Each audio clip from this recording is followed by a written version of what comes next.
All right, hello, and welcome to a brand new episode of Dylan Knows. There's my countdown. I was wondering where it was. It is Sunday, July 6th, 2025, 3:22 p.m. And I just got off my week-long vacation, which was fine until Friday, when around 11 a.m. on Friday, July 4th, I got up from the sofa after watching Lincoln, and my back all of a sudden started screaming at me.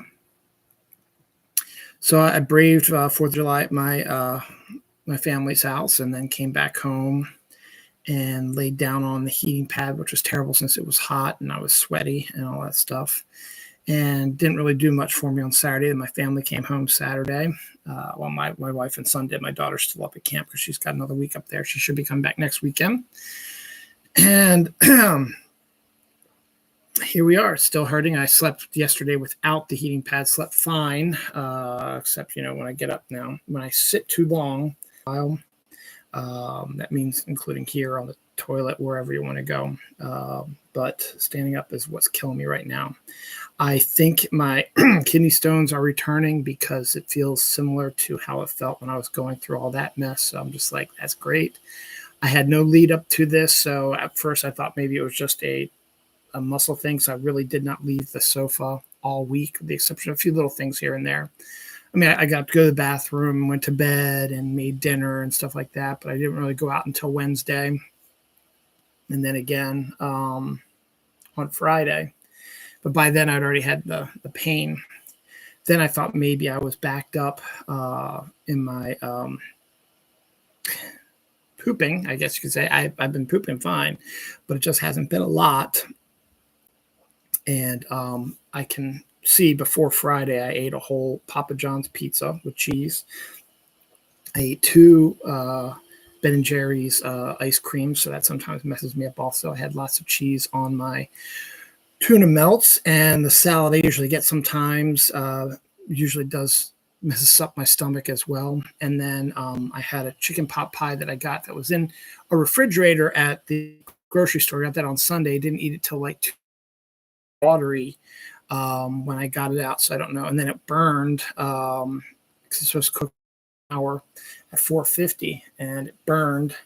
Not all of it, but still tasted good. So I'm just wondering if all that sort of mixed together and eventually just created this sort of swell in my intestines, which is breaking away slowly, but I don't think that's the case. The more and more I just think about it, I think it's probably kidney stones, though I didn't really have any problems on my upper body, which is when I had them the first time. That's where I felt it for the first time. This time it was down in my lower area around my stomach, so I don't know what's actually going on. My wife really didn't want me going to the ER because it costs money. Obviously she will, and she actually acquiesced and said if I wanted to, I could go today, but I'm going to hang on and see what happens. She did suggest urgent care, but urgent care really doesn't do that much for me. They're very minimal. You go in there, they don't have MRI scans, stuff like that. They'll just maybe give you some prescriptions and maybe give you an idea of what it could be, but they really can't do anything. They would probably just tell me to go to the hospital probably or whatever. So now I'm sitting with a pillow behind my back right now where it hurts, which is like right about here. I have to go back to work tomorrow.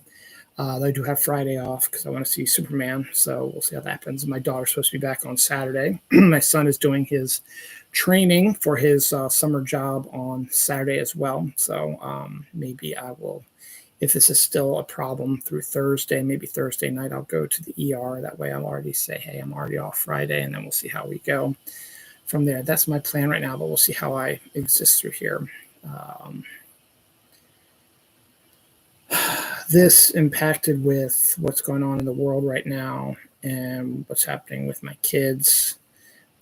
She gets her college courses and her ID photo and her dorm room and her food stuff. And I understand she's busy. I get it because she teaches and she has to. They have these orientations during the week, so it would only come. She would have to leave work for a whole day to do this, which would kind of screw things up, I think. She believes for her, which I understand probably would, but still, it would be feasible for you to do that. Maybe get someone to sub for you. I know it's only one day. I gotcha, but we'll see what happens. And then my son,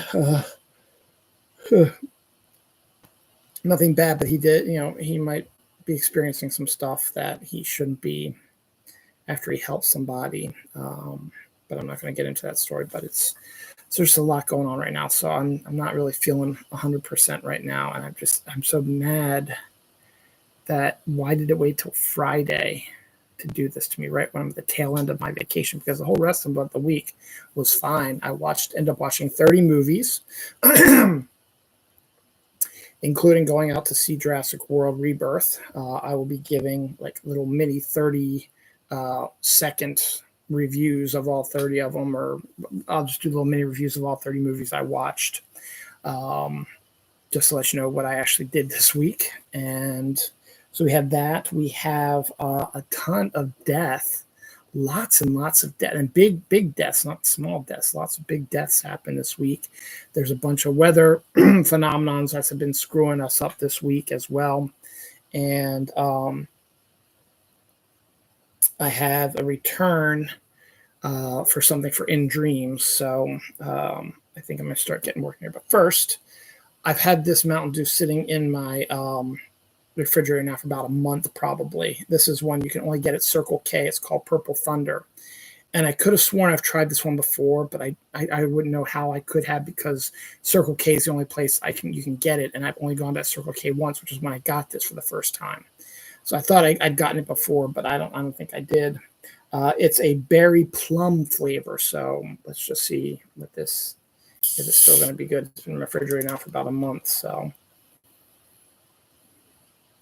intriguing bouquet.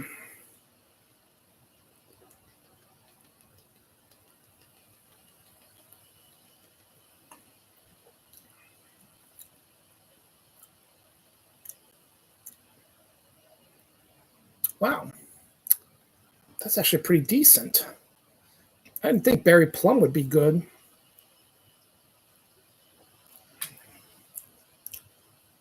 Yeah, that's actually pretty decent. So if you have a Circle K near you, it might be in another place, but I know Circle K for sure.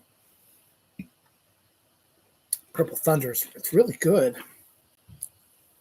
No berry plum. It's like the the Infinite Breeze or whatever, the summer flavor that's out now that you can only get at 7-Eleven or also Circle K, which is berry pineapple. I tried that a couple weeks ago, and that was delicious too.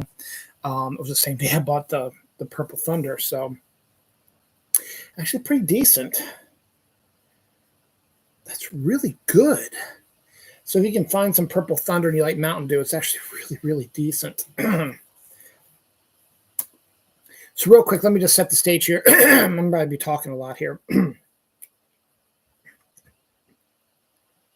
So I didn't think I was going to be able to do much for this week since I'm going to be doing all this stuff, but there's it's going to be a regular episode, but I just got a lot going on. First and foremost, I have a recurring thing I do on my show called In Dreams, where I discuss a dream that I can remember. Now, I've been doing this show now for, almost 12 years, I think. And yes, September, I think, will be my 12th year. And I've mentioned this before. I've been having, I haven't had it, to be crystal clear, I haven't had dreams of this place for a few years now. But I had been having a recurring dream of a location. It was a 1-floor level place that had rooms that spread out, and then there was like a door that opened in the back of one of the rooms that goes down some stairs, and there's like it's like a yard or something like that under there, whatever. But it was carpeted, it was dark, big windows, TV, and it was just sort of like set up in this little, like, with a big parking lot in front of it, and there was like a restaurant or something, not a restaurant, but like a pizza joint, or like small hole in the wall pizza joint deli place was attached to it. And my wife and I were living there, and I remember bits and pieces of it. And I knew there were other people who were either living there or had come over to hang out. And the last time I dreamed about it, the location had moved to a completely different place. It was the same building, but it was in a completely more sunlit, open area than this was. And that was the last time I dreamt about it, so I didn't really think much about it. So last night, actually early this morning, I started dreaming about me and my son, who is going to be 16 next month. But in this case, in my dream, he's much younger. We are walking down this like mini town, I guess.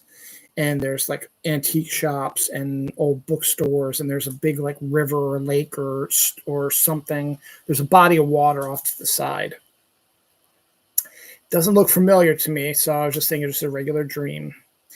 And we walk past this place that's a one level area that's in the dark up in the back, and I say, "Wow, look at that! Your wife and your mom and I used to live there." And it looks different now. It had the same parking lot in front of it. It was the one floor area, but it was now like a bunch of shops now. So there was no living space. It was just the shops. So, but it was the same place that I had been dreaming of those many years ago. It was just, I saw it from a little bit of distance, but it was the same one level sort of thing. There was, a like hole in the wall thing connected up. There were other shops there as well. And it was in the back up on a hill in trees and shrouded in darkness a little bit. And then there was a big parking lot in front, which is what I've been dreaming about it. And then it gets even weirder. So I didn't think much about that. So I kept walking, and we go to this like old bookstore or whatever. And my son wants to buy me this book for my birthday about meatballs. Don't ask. I think it had something to do with my brother-in-law talking to me about meatballs yesterday on a text from 4th of July. And as we're leaving the building, there's some sort of political thing, terrorist thing going on that had, when his dream was starting, it had just happened, and people were talking about it in this location. I want to say it was in Virginia somewhere. And I'm walking with my son out with this book out and back into the road, and I see this guy who I recognize as one of the people who lived with me in that house or hung out with me in that house. He had longer hair now, but he didn't recognize me. And he talked to me, but he said something to me. I didn't quite get it, but he said something about Phil or something like that. So I think that might be his name. And then I woke up, and it was just weird that I haven't had a recurring dream about this place in forever. And then all of a sudden, here we are. Don't know if that's a one-off or if it's something else entirely going on. It could have just been coincidence. I don't know. But I had not dreamed of it in years. It's been at least 2 or 3 years since I dreamed of it. And I couldn't tell you. I was so confused. I think I got up right after I finished dreaming about it. And I woke up. And I was still kind of groggy, and my son asked about it, so I told him the story, and then I talked to my wife about it, and I had to come say, we've only lived in 2 places, right, together, Hunt Valley or Cockeysville and here. And she's like, yeah, that's it. So just weird things.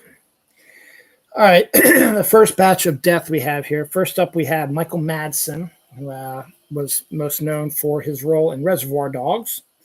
I'm going to get his name up here and get you some more stuff that he's done. But yeah, he was the one who did the notorious scene where he cuts off the police officer's ear and dances to Back in the Middle again. It's also in War Games. That's right. They did show that. War Games was like his first role. Racing with the Moon, The Natural, The End of Innocence, The Doors. He played Tom Baker. Thelma and Louise, Reservoir Dogs, Fatal Instinct, which is a parody of like Basic Instinct sort of stuff. Free Willy, Money for Nothing, The Getaway, Wyatt Earp, he played Virgil Earp, Species, Free Willy 2, Mulholland Falls, Donnie Brasco, Species 2,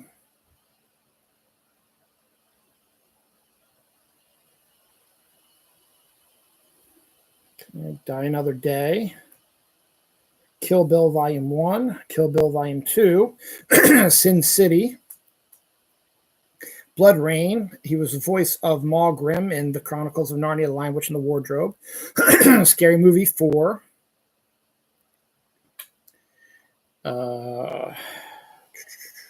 He's been in a whole bunch of other movies, but there's none that you probably would have heard of before. He was the voice of Kilowog in the Green Lantern First Flight animated movie. Thought he did another Tarantino movie. But he's done lots of movies. I mean, lots of these B movies. So I'm just going through the ones that are highlighted blue. The Hateful Eight. So yeah, he was in another Tarantino movie. He was in that one.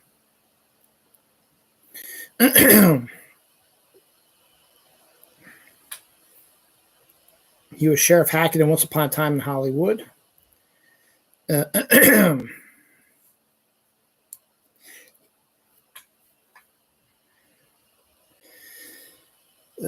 about it. So, and then some television, St. Elsewhere, and like everybody else in the world, he was in Miami Vice, Tour of Duty, Quantum Leap.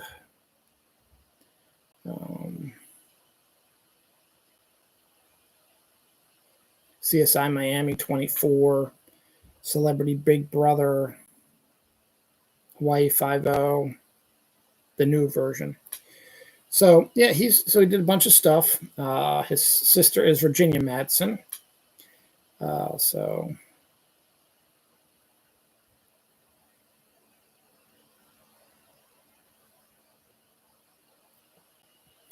pretty interesting. All right.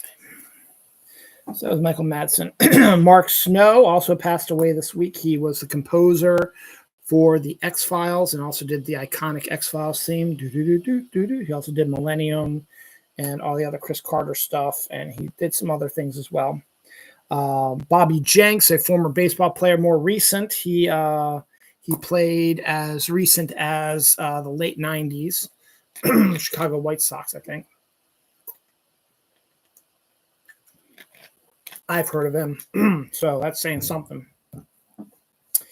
Julian McMahon, another actor, passed away this week as well.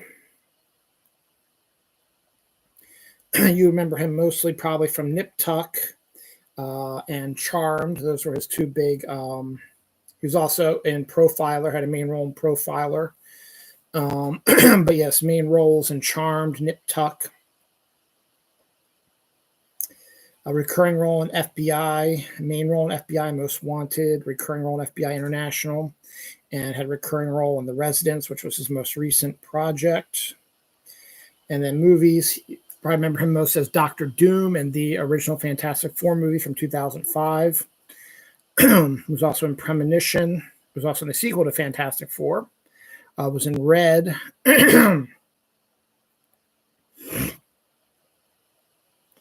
The Surfers, which was the film he did with Nicolas Cage. But he's mostly known for his roles on Nip Tuck and Charmed, and also as Dr. Doom. So he passed away this week as well.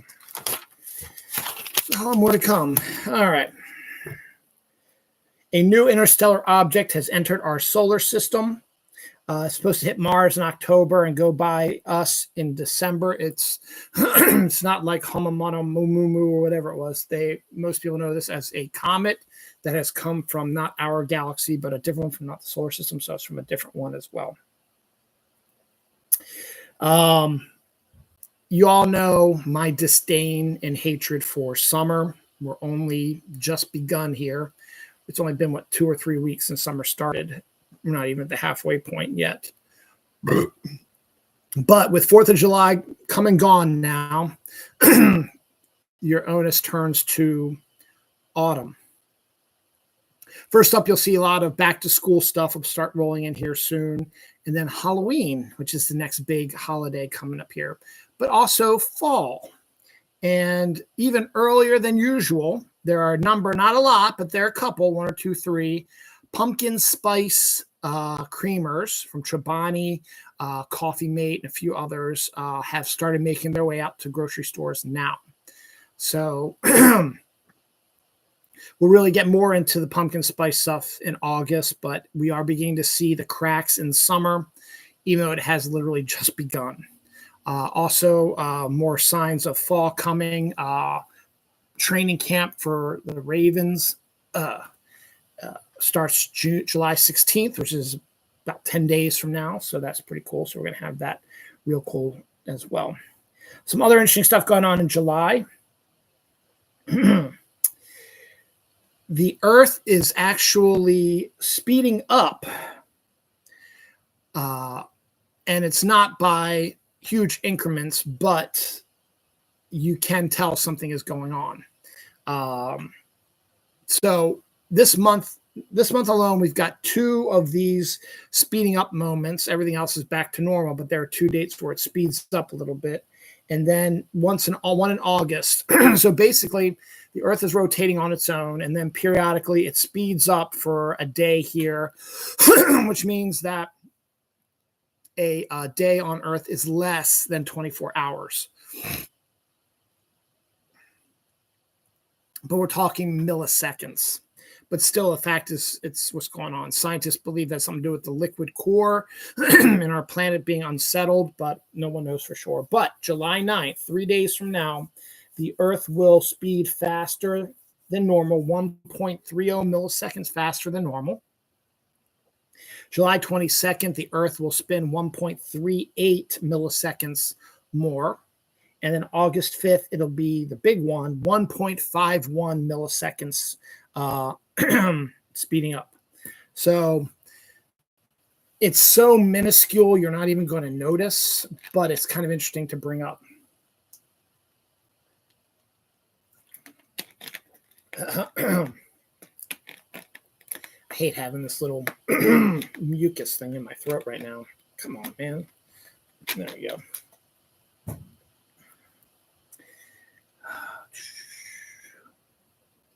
Some science news to keep up what we've been doing. MIT has a new panel which pulls clean water from desert air without a single watt of power or moving items. It's always going to be there, but I don't know why or how it could do that. Japan has created universal artificial blood. I guess it's a way so nobody gets blood transfusions, but it's a way for people to get what they need and universal donor so everybody will be able to handle it. Scientists are also saying that killer whales are sharing food with humans to get to know them better. I'm finding that hard to believe because they've also been attacking people's boats. So who knows what's sure about that. An astronaut aboard the ISS photographed a massive red sprite over the United States. It's a really neat picture if you can check it out. Right, I guess type in red sprite and you'll see it. New York City, for the first time ever in history, reported 0 shootings and 0 murders in New York City on 4th of July. First time ever that has happened. So that's good. That's pretty good. We've got 2 weather events going on right now. Tropical storm Chantal had hit South Carolina this morning. The remnants of it will be rolling up the coast here within the next day or so. So we'll be affected by some rain and wind, stuff like that, but nothing too major. Maybe a little bit of flooding, but nothing, not destructive. It came ashore with 50-mile-per-hour winds, which is very subtle, was not a hurricane. What's interesting about that, though, is on Friday, July 4th, I saw my cousin Kelly, her husband Richard, and their 3 kids. The next day, Saturday, they were going to be heading down to South Carolina so Kelly can go see her dad, my Uncle Frank, who's moved down there. So the storm hit, I think either this morning or whatever, but it's on its way down. So hopefully they got there safe and they were in the house when it hit and it's passed out. It's probably passed now. As I said, it's moving its way up the coast, but it's just going to be really massive rain. It's not going to re-strengthen or whatever. It could cause some rip tides at Ocean City and some other stuff as well. But that's what we had to do right now. And then in terrible news, which proves more and more that the Republican MAGA GOP assholes are complete and utter morons, have no idea what they're doing. Texas has been hit with massive amounts of rain, more than has ever been seen in a while, and a whole river flooded. And as of now, the death toll during this heavy amount of storm over the last couple of days has been 70 people dying. And they're screaming, why didn't the National Weather Service do a better job of warning people? They warned what they could, but your goddamn Doge ass fuckers cut our money, as you said you were going to. Your king leader, fascist, rapist, racist traitor said he was going to cut the NOAA stuff and NSW stuff. So the fact that he did all that and they didn't have enough people to cover is not the National Weather Service's problem. It's your boy's problem. And of course, so obvious, MAGA is blaming the National Weather Service and Joe Biden, who had nothing to do with it, because the MAGA Republicans are stupid fucks who think that other MAGAs are stupid fucks, and they actually are, and they believe they're dumbasses. But the fact of the matter is, at least 70 plus people have been killed, which is nothing to laugh at. The monarch in chief is not sending any help down there. FEMA is not going. It's on its way down there. And it hit a campsite for rich Christian girls, and about 20 of them make up about 70 of the deaths up here. It's not funny. It's not, you deserve this, but blaming the National Weather Service and Joe Biden for stuff that your boy and you yourself agreed with and did and said is a great idea. This is on you guys, not on us and not on the National Weather Service. You can go fuck yourselves and do something. Instead, he's golfing now during this disaster because he's a fucking asshole shithead. Oasis had a revival. They had reunited for a concert 16 years after they broke up. Marissa Abuela is set to join the Highlander remake. The Michael biopic by Antoine Fuqua about Michael Jackson has been moved to 2026. Amy Sedaris is joining the live action Jon Favreau show Oswald the Lucky Bunny. One Flew Over the Cuckoo's Nest is getting a spin-off with the Chief character. I guess that could be interesting.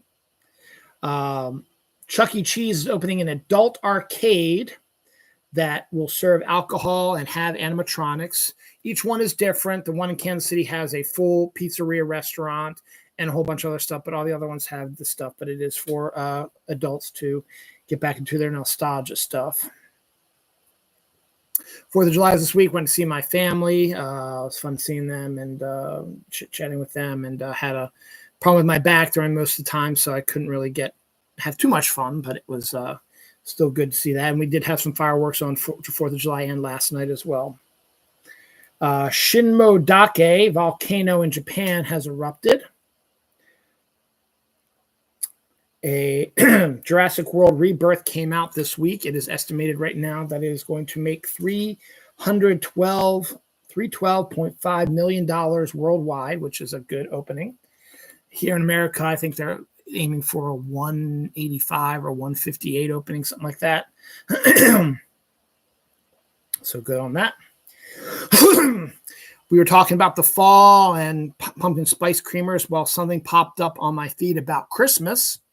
Little Debbie Christmas Tree Cakes Coffee Creamer are now up on the Little Debbie's, I think, website or Walmart website or Target or whatever, which means that we will be getting a Little Debbie Christmas Tree Cake Coffee Creamer this holiday season coming up. Might be interesting to try that, to see what it actually does taste like. And on top of that, a teacher is accused of chugging beer, calling students little shits, and making them dance the Macarena. The Macarena, really, that should disqualify that woman immediately. All right, we're 30 minutes in, and we're going to do my mini 30 reviews of the 30 movies I watched this week. Starting with Speed Racer from the Wachowskis, a film that was getting just absolutely mauled forever and has grown to become sort of a cult classic. I'd never seen it, but I've been always interested in it. So I bought the copy of it and I watched it and I absolutely adored it. It is a live action cartoon. The Wachowskis were all over that. They did a fantastic job of it. Great casting with John Goodman and Christina Ricci in there as well. But it was just a crazy, insane, full color live action cartoon. I mean, it looked like a freaking cartoon, but in live action. It was absolutely a stunning film, and is pissing me off that it didn't do as well. It is a great film. Absolutely check it out for yourself. I didn't just watch films I hadn't seen before. I watched ones that I had seen before just to get myself a little break in between stuff. So I decided I hadn't seen this movie in a while, so I watched Shang-Chi and the Legend of the Ten Rings, which is an underrated MCU film, which deserves a sequel. It's been 4 years now since it came out, and I really think we deserve a sequel for this because it is a great film. It is one of the best Marvel films, and he will be appearing in Doomsday, but it's still not good enough. We need to have a sequel because the first one was so good. Those were on Sunday, the 29th. 30th of June, I started off my 7-movie day with Dogma. I hadn't watched it in a long time, and I decided it was about time to rewatch it. So I rewatched it for the first time in years and absolutely loved it. I was looking at it also to see, I want to get my daughter to watch it, but I thought maybe she needed to see all the other Askewverse movies before she saw this one. And then I came to the realization that no, she doesn't need to because Jay and Silent Bob is basically, that's the only reason why you would need to see the other View Askewverse stuffs because they're in the movie, but they really don't reference any of the other movies. And even if they do, it's more of a Easter egg thing. And for someone who's never seen them, they'd be just like, okay, that's just who their character is. Still a great movie. Probably Kevin Smith's best movie he ever did. I will stick with that. Next up, I finally got around to seeing Prey, like 23 years late, which is the reimagining of Predator, but this time taking place against a Native American girl. Started off a little slow, was not nearly as violent as I thought it was going to be. Entertaining. So a very good reintroduction into Predator. The original one with Arnold, all that's still the better one, but this one is still not terrible. Next up, we got the real-time Saturday night movie with the craziness that happened before the first episode of Saturday Night Live came out. It was a whole hour and a half before it, and that was how long it was basically done in real time. All the actors who came in to portray, the Chevy Chases, Dan Aykroyd, Belushi's of the world, and even the Jim Hensons and the Andy Kaufmans were great. This movie is Lorne Michaels' movie, focuses on his character, and is a very interesting film, a lot of fun to watch, and I'll probably be watching it again for Saturday Night Live's actual 50th anniversary, which would be October 11th of this year. Next up, I dropped in some of My Girl Whiteout based on the comic book about a U.S. Marshal who is assigned to an Antarctic base. And as she's prepping to get ready to leave, a murder happens and she has to investigate it, and in turn delves into a whole big scenario. The movie itself was okay. It wasn't anything outstanding. Has a good premise with the Antarctica location and the murder, stuff like that. But it just seemed like a paint by numbers, pedantic sort of action film. Kate Beckinsale's still really hot, and you had to throw in the shower scene that had no nudity though, but that's okay. But there was really no reason for it, but okay, just to see her in a towel, which was absolutely glorious, but that's besides the point. Next up, I decided to check in on my girl Anne Hathaway. I finally watched The Devil Wears Prada. I really enjoyed that movie as well. I was misled by a lot of people. I thought in the end, Anne Hathaway's character ended up with her slacker asshole boyfriend. She doesn't, and I'm very happy about that. Spoiler alert, sorry. But a great cast, Stanley Tucci, Anne Hathaway, Emily Blunt, and of course Meryl being Meryl. And decent. The sequel, Devil Wears Prada 2, which is going to show up later on my show, but I'll do it now, has started filming this week, literally on the 30th of June when I started watching the movie, or it was July 1st, rather. The day after I watched the movie, they started filming the sequel. And Anne Hathaway will be back in it. I thought that they were going to write her character out, but Emily Blunt, Meryl Streep, and Stanley Tucci are also rejoining the cast, so that's good.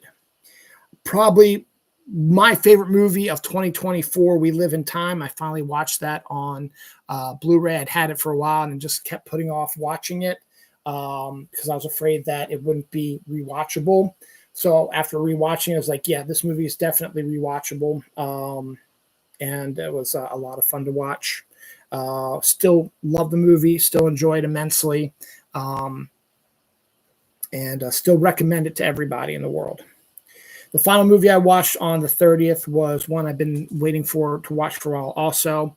R.I.P. Val Kilmer, The Ghost and the Darkness, directed by Stephen Hopkins, who directed Predator 2, based on a true story about two lions that attacked a group of people who were building a bridge for the trains in colonial Africa. Val Kilmer plays a hunter / bridge builder whose job it is to build this bridge in a specific timeline, but is ambushed by a number of these two man-eating lions who are not attacking for food. They're attacking for fun. They have to figure out a way to stop them. And they end up hiring Michael Douglas's Quint-esque character from Jaws. It is a very Jaws-esque movie. And very entertaining, but maybe not necessarily one that you'd go right back out and watch again. But again, Val Kilmer and Michael Douglas, fantastic job. This is more of a Val Kilmer movie than a Michael Douglas movie, so just be aware of that. July 1st, Canada Day dawned with a Canadian movie I absolutely adore called Fly Away Home, set in Canada about a young little girl who, after her mother dies in a car accident in Australia, has to go and live with her estranged father in Canada, who is an artist, naturalist, environmentalist. And after a developing crew destroys a portion of the forest surrounding his house, the little girl discovers a nest of geese eggs where the mother was killed or left. The geese eggs were still around. And so she wants to make sure that they are safe. So she takes them back to the house and all the eggs hatch. And she ends up becoming the mother of a number of geese. And then they have to figure out a way to get the geese to fly south and how to do it. It includes flying airplanes, one-person airplanes from Canada down to North Carolina, where a whole other issue is forming as well. Love the movie. It's outstanding, glorious. It has some great sequences in it. Great cast with Jeff Daniels, Anna Paquin, and Dana Delaney, who was fantastic. My first real disappointment came second.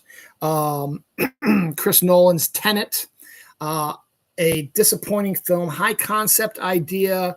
I understood the majority of it. There were still some issues I had, particularly near the end when you couldn't really see people's faces, but I get the gist of it. Robert Pattinson, John Patrick Washington, I think, who's Denzel's son, and Kenneth Branagh were the main stars of it. It's a long ass 2.5 hour long movie that just is annoying. There's some interesting, as I said, very high concept, some very interesting ideas at play, but the story itself was just a monotonous slog and really hard to get through. So I'm going through a wave I had a bunch of kind of disappointing ones after this. So then next up, I had heard really good things about Master and Commander, The Far Side of the World with Russell Crowe and Paul Bettany, based on a series of nautical novels about a crew in like a revolutionary 1800s, 1700s, 1800s, having adventures on their boat in Spain, held waters and stuff like that. It's a good movie. It really shows what life on a boat is like. It's just the story, again, with Tenet slogged for me a little bit. The filming was great. The confined set was great. The hierarchy of how it would actually work on a boat is probably very historically accurate. It's just the story was just kind of meh. After that, I hit Heartbreakers, which is one I've been hearing good things about also. Sigourney Weaver, Jennifer Love Hewitt, and Gene Hackman. Throw Ray Liotta in there as well. It's a rom-com that showed Jennifer Love Hewitt's acting side a little bit. Again, she was fine. Sigourney was fine. Gene was fine. Ray Liotta steals the show. It's a really good comedic performance, kind of parodying his role in Goodfellas a little bit, but is just his the faces he makes and the outrageous stuff he does. And in the end, he turns out to be pretty decent. Also has Jason Lee in it, who was okay. The general story, though, is just kind of Gene Hackman was doing Gene Hackman stuff. The basic premise is a mother-daughter, a con artist trying to con men out, marry them. The Sigourney finds rich men, gets them to marry her, and then has Jennifer Love Hewitt come in, seduce them. She catches them, and then they get divorced. They get a settlement. That's how it works, but things happen. Okay, again, nothing too spectacular. Probably won't watch it again. Enjoyable enough, but just kind of meh. So I decided I wanted to hit for the last three movies of the day. The Cornetto trilogy, which I've been dying to watch for a while. I'm not the biggest Edgar Wright fan because I think people overinflate how good he is. I have to say, though, two of the three movies of the Cornetto trilogy were actually brilliant movies. The third one was very disappointing again. First up, we had Shaun of the Dead, which is a great take on the zombie film, but it also is a zombie comedy, horror comedy. Nick Frost and the hell was the guy who played Scotty on Star Trek.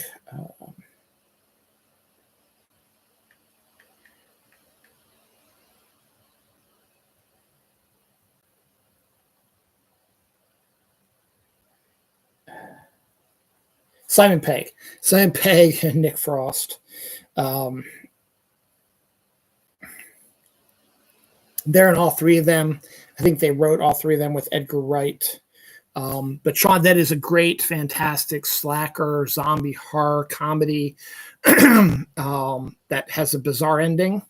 But you kind of expect it after seeing the insanity that the movie is.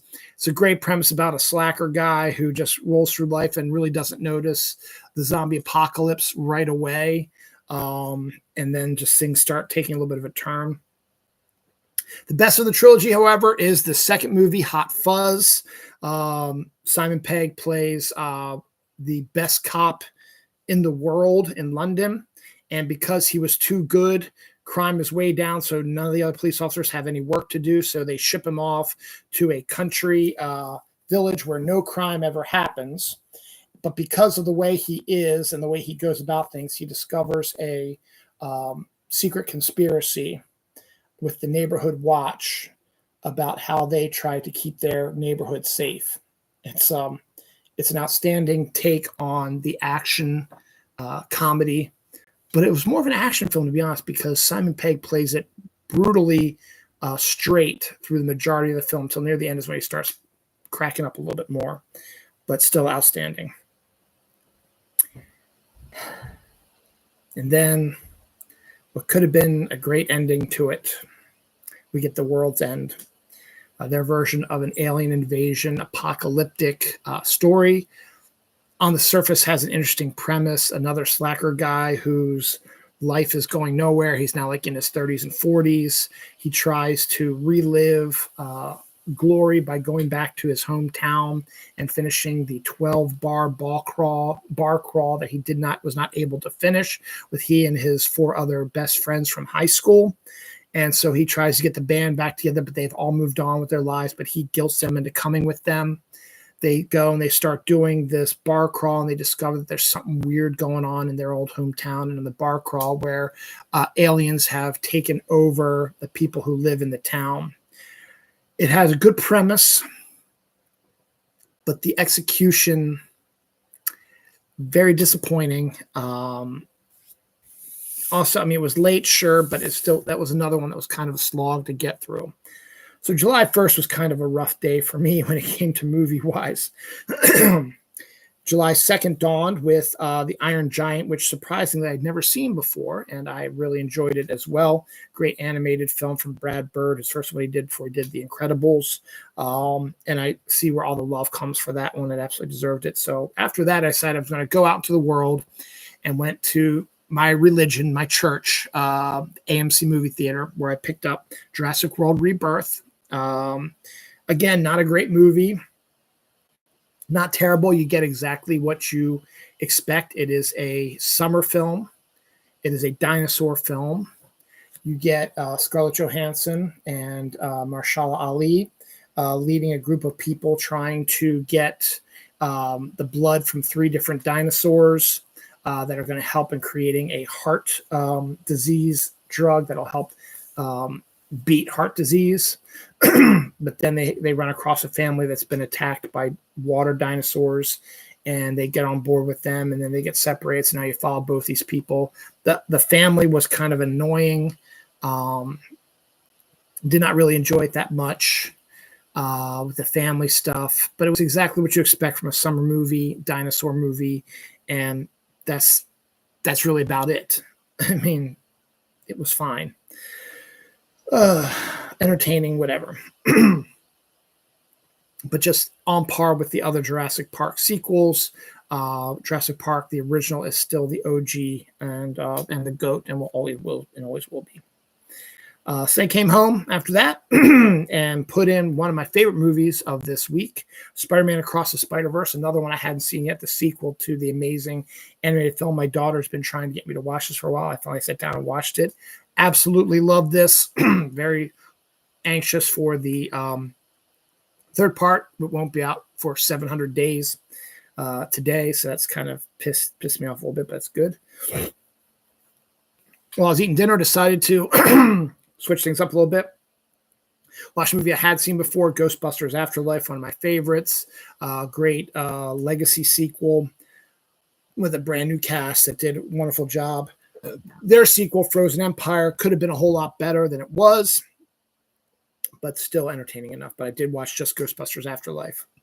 Then I watched the last movie I watched for that day was another one of my absolute favorites, one that I've never seen before. And one that surprised me, surprisingly, was Meet the Robinsons, which is a Disney film, came out in 2007. And basically it's kind of a reverse Back to the Future, a little bit of spoilers coming this way, about a orphan who's getting close to that teenage years, has not been adopted yet.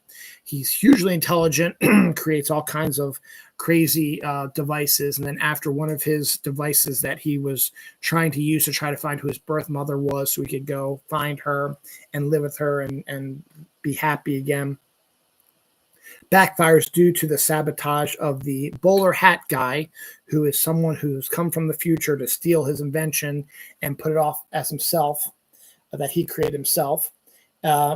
Meanwhile, the young boy was warned about the bowler hat guy by another kid from the future. So they didn't believe the kid was from the future. So he takes the boy to the future, and this boy meets the boy to the future's family, the Robinsons, and became a huge fan of it. But then when the bad guy is able to sell his invention, the whole world changes, so he has to go back in time to fix that as well.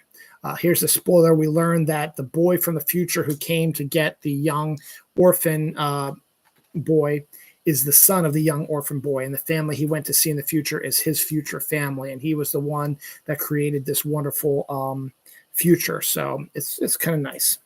It was a really good film. It's another one I would definitely watch again because it's very enjoyable.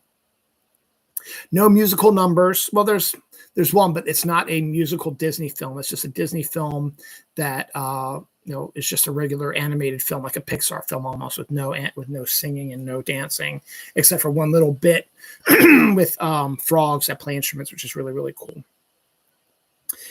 July 3rd dawned with the 40th anniversary of Back to the Future, so I had to watch Back to the Future to begin the day. Classic. Don't need to say any more about how great Back to the Future is. Still holds up. Next up, a movie I've been dying to see for the longest time, and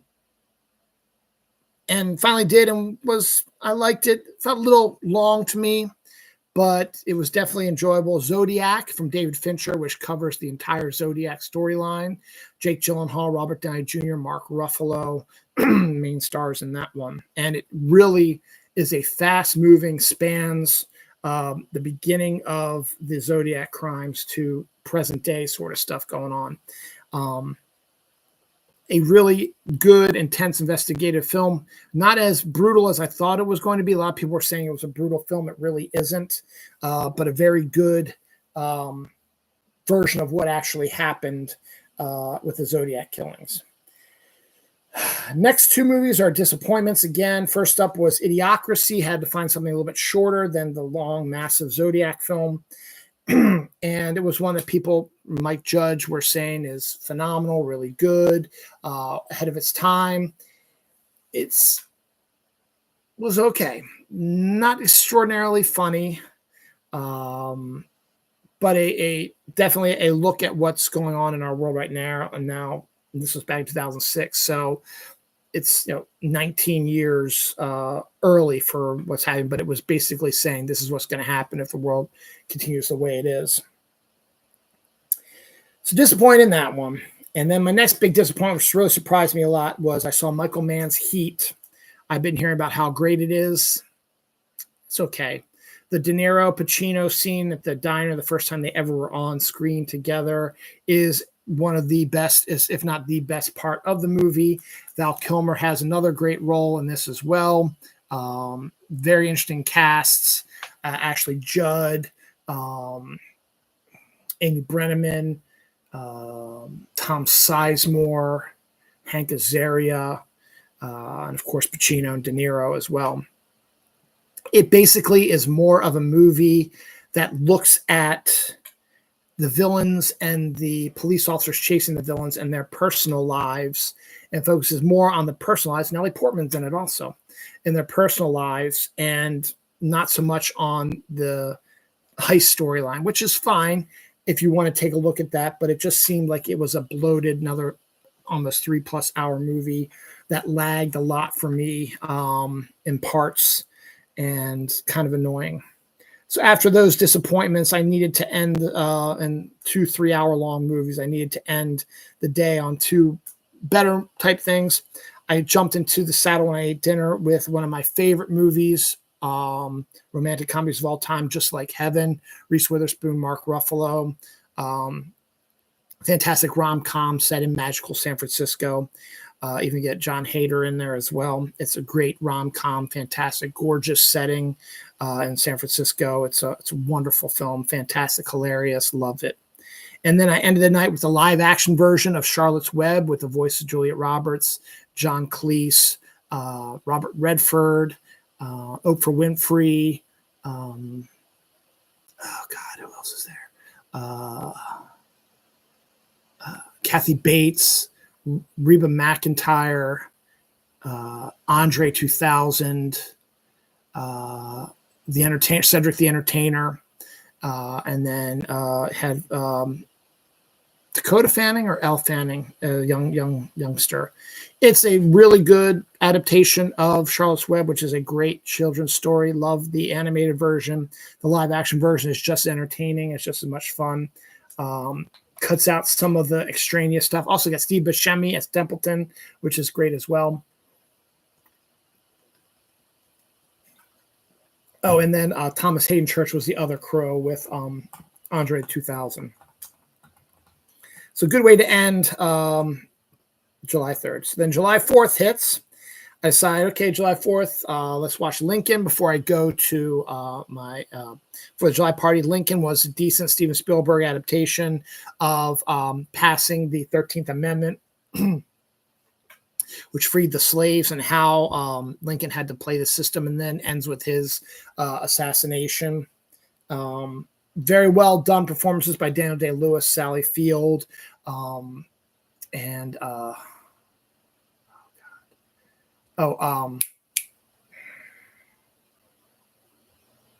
guy who voiced Ultron. Can't think of his name right now, but well worth it. And then after I watched the movies, when my back went out, so it's like great. So I said, you know what?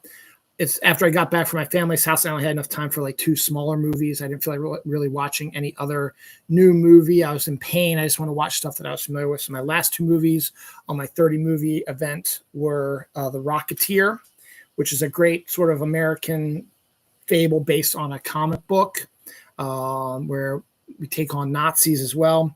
And then my favorite Tim Burton film of all time, an Americana sort of style in the South, Big Fish, ended up my 30 films for this week. So that was my 56 minutes. Wow. So I covered a lot of stuff.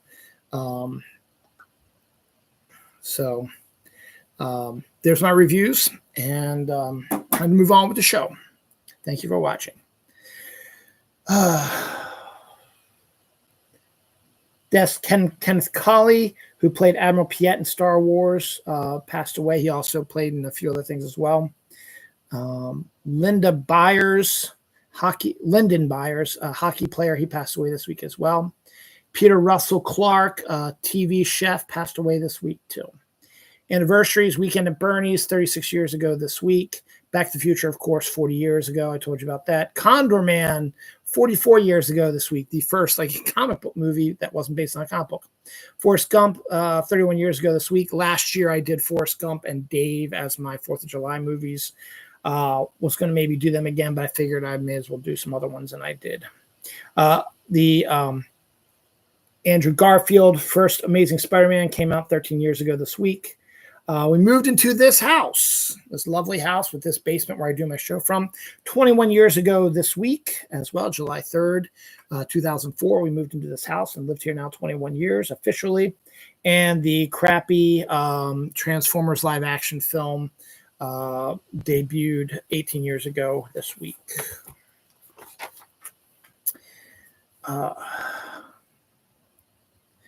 Roman fast food found in 2,000-year-old garbage pit on the Malacorcus Islands, which is weird. I guess fast food, I guess they considered it.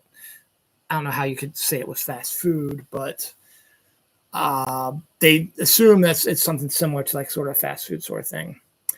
This week, we also got our new Hollywood Walk of Fame people. Demi Moore, Sarah Michelle Gellar, and Keith David are all going to be getting Hollywood stars on the Hollywood Walk of Fame. So congratulations to them. In the What the Hell, Mac and Me, the E.T. sort of ripoff that Paul Rudd uses to torment Conan O'Brien, is getting a 4K release. So go figure about that. Michael Imperioli is joining Patrick Dempsey's Hitman series, A Memory of a Killer. The Residents and Pulse have been canceled by new seasons have been canceled by Netflix, and No Good Deed is on hiatus. Don't know if that's going to come back either. Ancient DNA connects Egypt with Mesopotamia. And another thing that we probably don't need, a Crimson Tide sequel, considering Gene Hackman has passed away and Denzel's very old, and Tony Scott passed away. I don't know why we need a Crimson Tide 2, but okay. Barry Lyndon is also getting a 4K release, but it will also be released in movie theaters. One of, what's his face, who did 2001 and I can't think of his name, and The Shining and all that, doesn't matter. But Barry Lyndon will be coming to movie theaters in a new 4K thing, but you will be able to get it on 4K DVD soon enough. Bear renewed for a fifth season. Surprised a lot of people because the fourth season ended on sort of like, hey, this is the end of everything. So now they have a fifth season. So they have to figure out what they're going to do now. I'm sure they have some ideas. David Dastmalchian is set to play M. Bison in the Street Fighter live action film coming out here soon. The showrunner for WandaVision and Agatha All Along, and I'm pretty sure Vision Quest also, Jackie Sheffer, whatever, is now going to be helming the Fourth Wing adaptation, which I guess is a series of science fiction or fantasy books. They're making apparently a series about that. Sentimental Value trailer, Renate Rusev, Stellan Skarsgård, and Elle Fanning. I didn't really watch it. Didn't really interest me all that much. For All Mankind, the TV show about an alternate reality where the Russians beat the Americans to the moon and everything that happened because of that afterwards like that. It's been a fairly successful show on Hulu or Paramount or a Peacock or one of those. Not sure which one, but it's been fairly successful. They got a new season coming up here, but they're also announced a spinoff called Star City. And whereas For All Mankind focuses on the Americans, Star City will be focusing on the Russians, about how they were able to successfully do that and everything that led up to that, what's going on over there. Interesting cast with Rhys Ifans, Agnes O'Cernelly, Scott Solly McLeod, Alice Englert, Adam Negatis, Joseph Davis, Ruby Ashburn, can't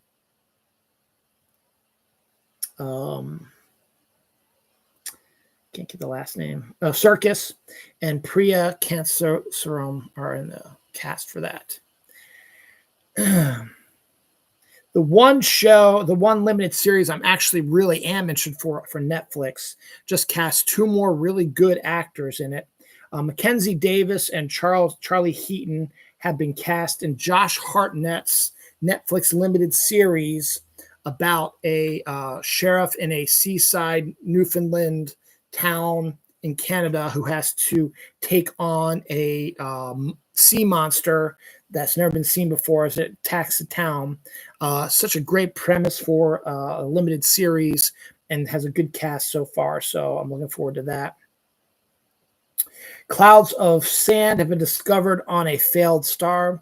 Don't know if that was just the rejects, the remnants of when the star failed, but it has been noted on there.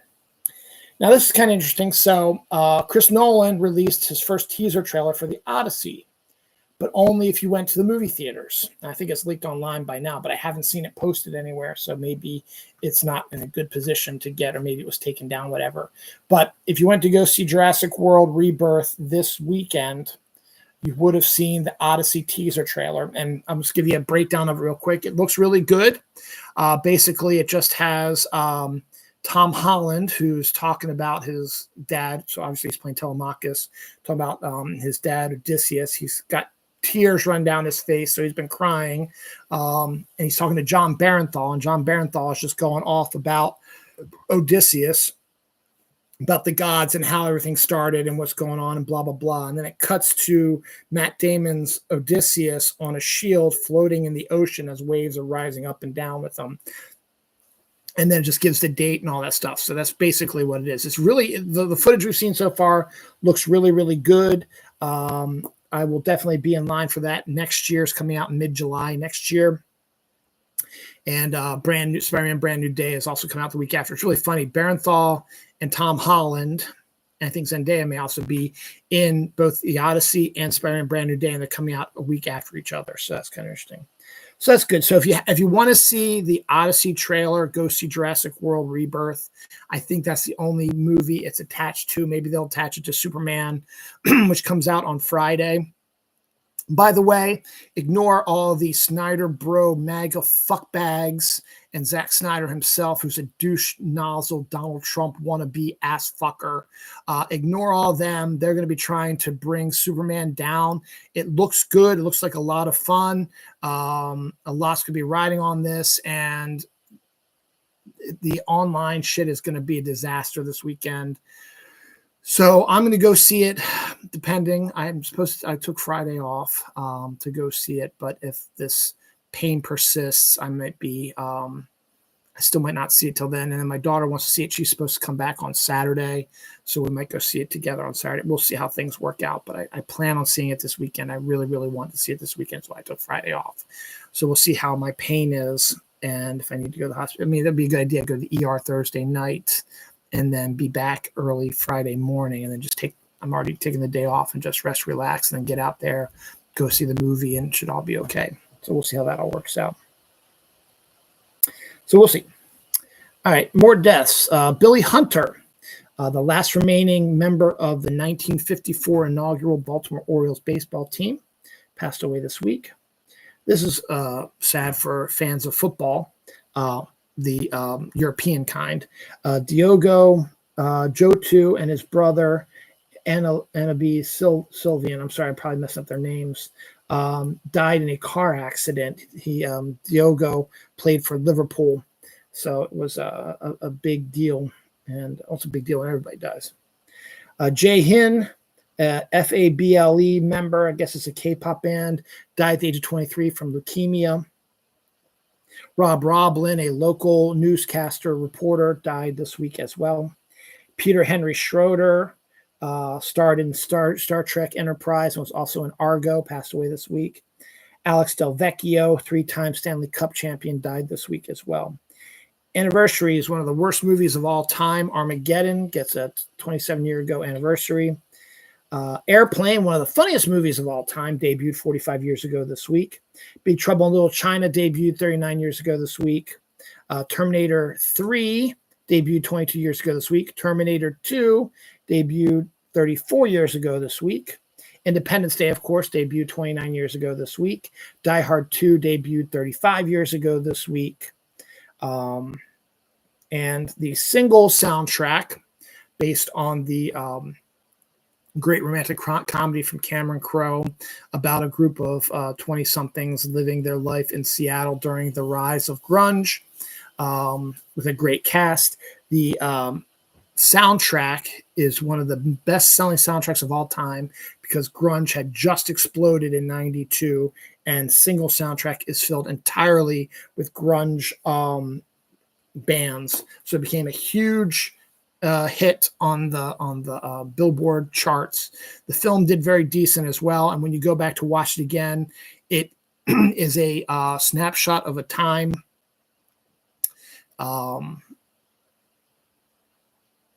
And it was at the time, it was a present day at the time, but when you watch right now, it's like a snapshot of what it was like in the 1990s, almost like someone in the 2025s tried to make a movie from about 1992. This is what Singles would be, but Singles did it first, did it well. So there's that as well. All right, got one more page left, and then I'll be able to stretch out this back because my back is killing me right now. But not too bad right now. I'm just worried that when I get up, it's going to be a pain in the butt. This will be my last one. I already talked about that. My Oxford Year trailer, don't know much about that, but that debuted this week. Project Hail Mary, though, released its first trailer this week. It's based on the Martin Weir novel, the guy who wrote The Martian. This is an adaptation of his third book. Stars Ryan Gosling in it, and it's adapted by Drew Goddard, who did The Martian, so should be pretty decent. It's directed by the guys who did the Lego movie. Looks decent, though, but it did have a major problem because one of the twists in the book is revealed plain as day in the trailer, so a lot of the fans of the book are pissed about that. So there we go. As I said, Superman debuts on Friday. Cat was photographed pooping on the red carpet for the Superman premiere, and everybody's making the same joke that is it Crypto's nemesis, because Crypto the dog is a main part of the Superman movie. A fisherman was stabbed through his throat and skull by a 60-foot fish, probably swordfish, whatever. Killed him pretty good, but that's terrible. Fallout renewed for season 3 and is currently in production right now. Season 2 is set to debut in December of this year. Callum Turner is set to lead the cast of Neuromancer, based on the popular novel for Apple TV's adaptation. Jennifer Aniston is also set to star in an adaptation of Jeanette McCurdy's memoir, I'm Glad My Mom Died.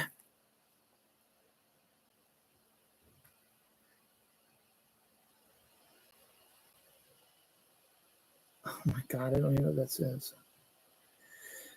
Oh, well. Cat in the Hat trailer. Oh, Running Man trailer. That's what that is. The Running Man trailer, our first look at Edgar Wright and Glenn Powell's adaptation of the Stephen King book. The Running Man, our new version of it. The first trailer came out this week. It looks completely different than the Arnold Schwarzenegger schlocky B-movie one.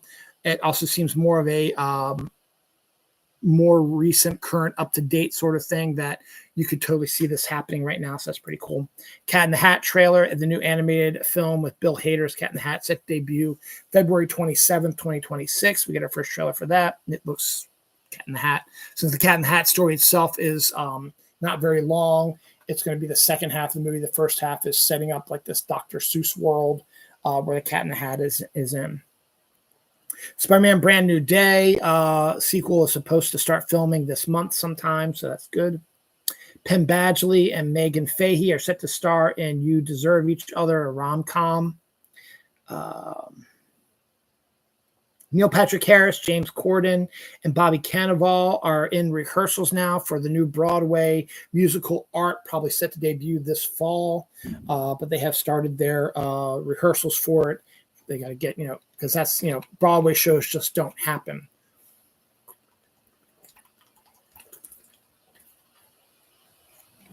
The actors have to learn the choreography. If it's a musical, the singing the songs, the acting itself. You got to find your, your props, your spots where you have to go. So it's going to be a little while to get it in production, but they'll get it down. And then when it's ready to go, they might preview it across the country first, and then they'll release it in Broadway. As I said, probably this fall, we'll probably see Art in Broadway. But a very interesting cast, so we'll see what happens. Chinese scientists have created a fabric that cools in sunlight by reflecting the light. Just sort of makes sense that it would be easier to do that than some other way to cool something off. Viola Davis and Yahya Abdul Mateen II are set to be cast in a remake of House of Games, which was a Dave Mamet movie from 1987, I believe. We get our first look at Troll 2 on Netflix. The original Troll was a Scandinavian monster film, did very, very well for Netflix. They have a sequel set to debut December 1st. Game of Thrones video game was announced at the Xbox gaming convention this weekend, so there will be a Game of Thrones video game heading your way soon.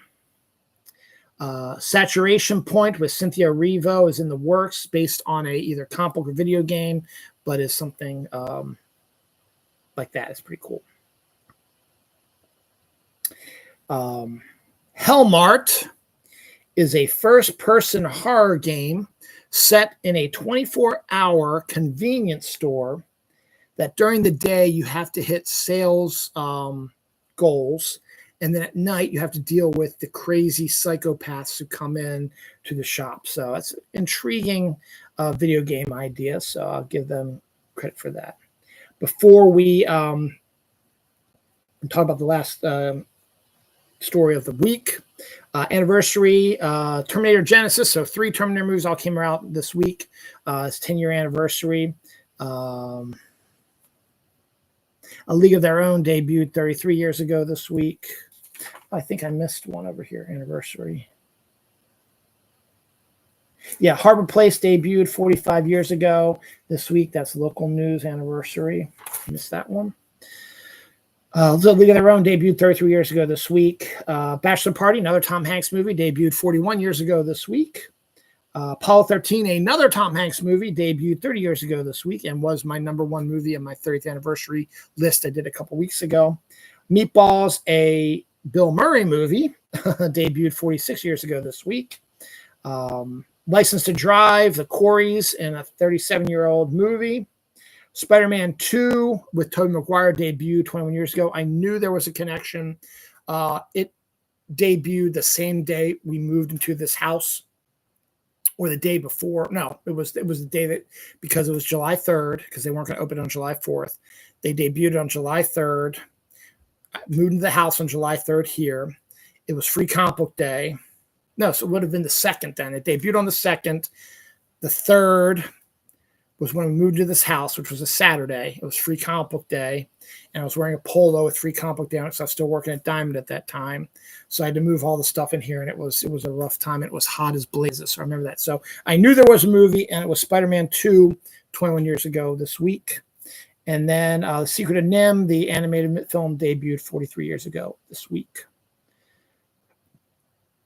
And to end the deaths, we had 2 major deaths this week. First up, Jimmy Swaggart, the televangelist who was not a very good televangelist, died at the age of 90 this week.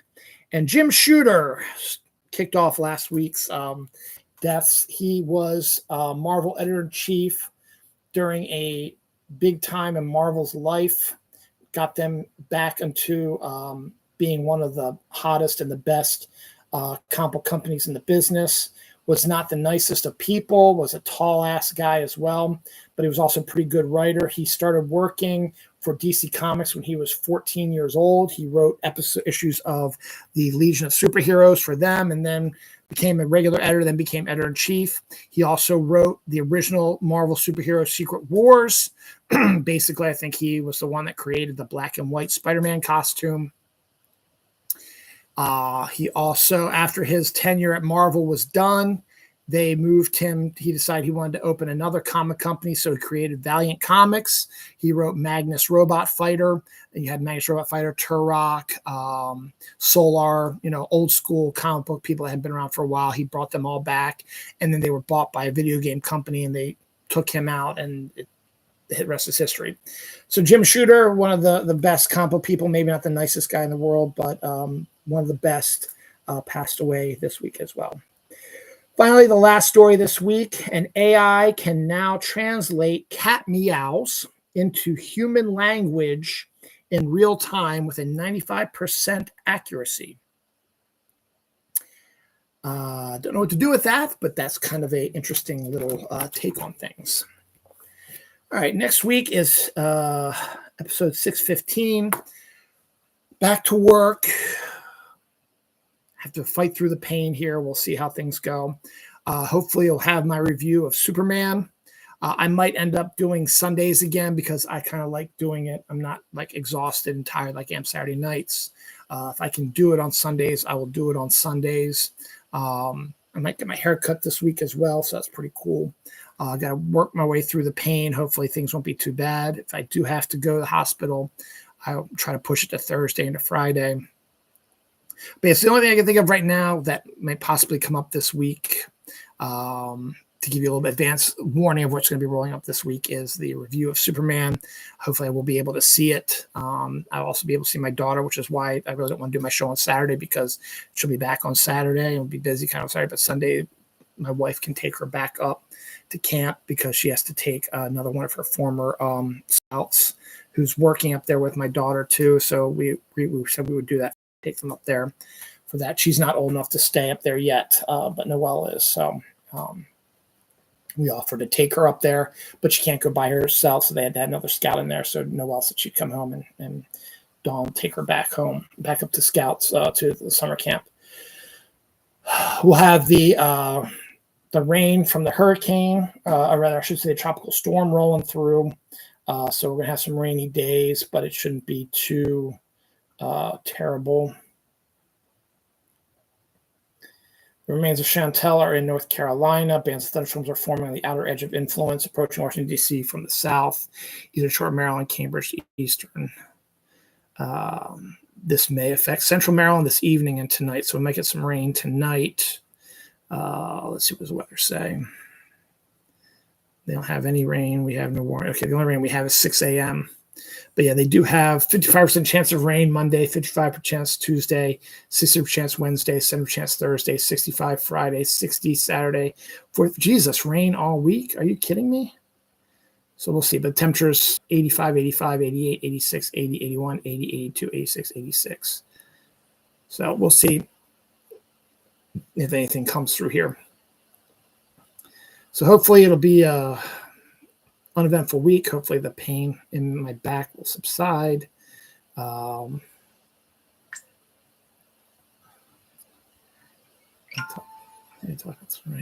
I talked about this one already. So we'll see what happens. So other than that, I don't think I got anything else going on.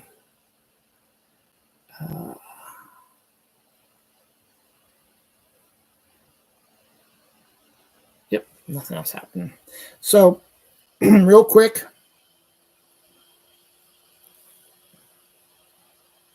look at 2 little girls were just found rescued in that flooding. So that's pretty good that some more of these little girls have been found.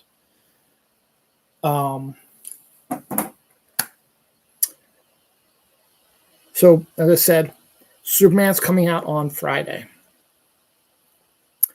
Ignore the Snyder Bros hate Zack Snyder's bitchy comments, probably going to be rolling through there. He might not say anything, but his Snyder Bros are definitely going to be review bombing, and they're going to be talking about how terrible it is. And there are websites out there that are filled with Snyder Bros, which are going to talk about how bad the movie is. If the movie doesn't do like $500 million opening weekend, they're going to call it a flop. Right now, I think they're projecting a $130 to $150 million opening, which is actually pretty good.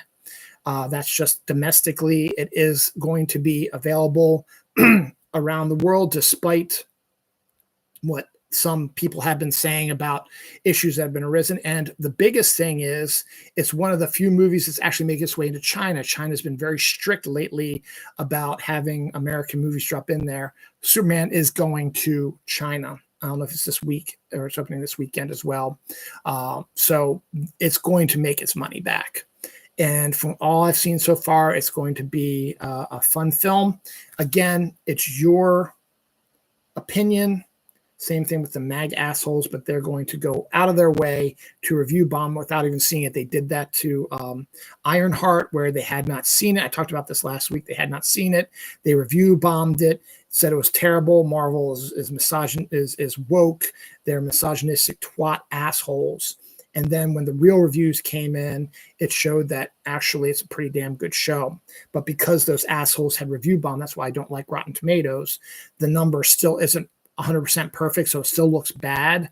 But if you cut out those stupid ass review bomber things, it's actually pretty decent. You're going to see that this week. This is going to be a very when it comes to the world of DC and Superman stuff, it's going to be a very controversial week. As I said, these MAGA Snyder Bro fuckbags are going to go out of their way to make sure that this movie fails, because they need to bring Zack Snyder back to do all his shitty movies that he wanted to do with Superman and all that. And we got to bring back Daddy Cavill because he's such a great Superman. I have nothing against Henry Cavill, but,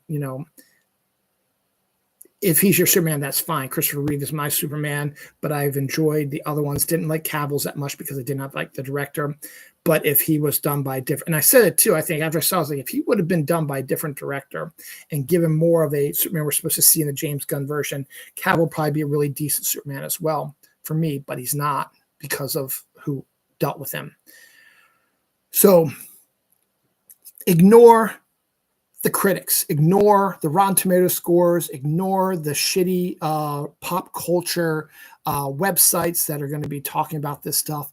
See for yourself. You might think it's one of the worst fucking movies of all time. That's your prerogative to like it. But don't just go, oh, all these people say it's so shitty and nowhere near as good as Henry Cavill, so why the hell should I go see it? Go see it for yourself. That's all I'm asking. That's all I ever ask. If you go and see the movie and you don't like it, that's fine. It's your opinion. If I go see the movie and I like it, I'll let know, but it's also my opinion, and I will let you know on this show if I do go end up seeing it this weekend, which I plan on. I really, really want to. But not knowing what's going to be happening with my back here, we'll find out what's going on with that. So this week is going to be hard for me, probably because of my back, because we are getting an 88-degree day, which I fucking despise. Those hot days for me, it's going to be in the 90s downtown. I'd go back to work, which I haven't been to in 9 days. Just not looking forward to stuff.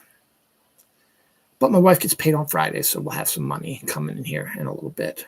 So thanks for watching. I'm going to try to hopefully hope that I'm not in agony here when I get up. I can feel the pain there, and hopefully it'll either go away on its own and it's not kidney stones, or if they are kidney stones, they're not as bad as the ones I had, and hopefully I will not need an operation or a stent or anything like that, because I really don't want to deal with any of that shit right now. I just want it out of my body, and I want this pain gone. And I would love to sleep on a heating pad that's so fucking hot. I'm sweating my ass off. All right, enough about me. You may or may not see me next week. We'll see how things roll. I'm going to try. It'll be on Sunday probably. Take care. Go see Superman. Make your own decision.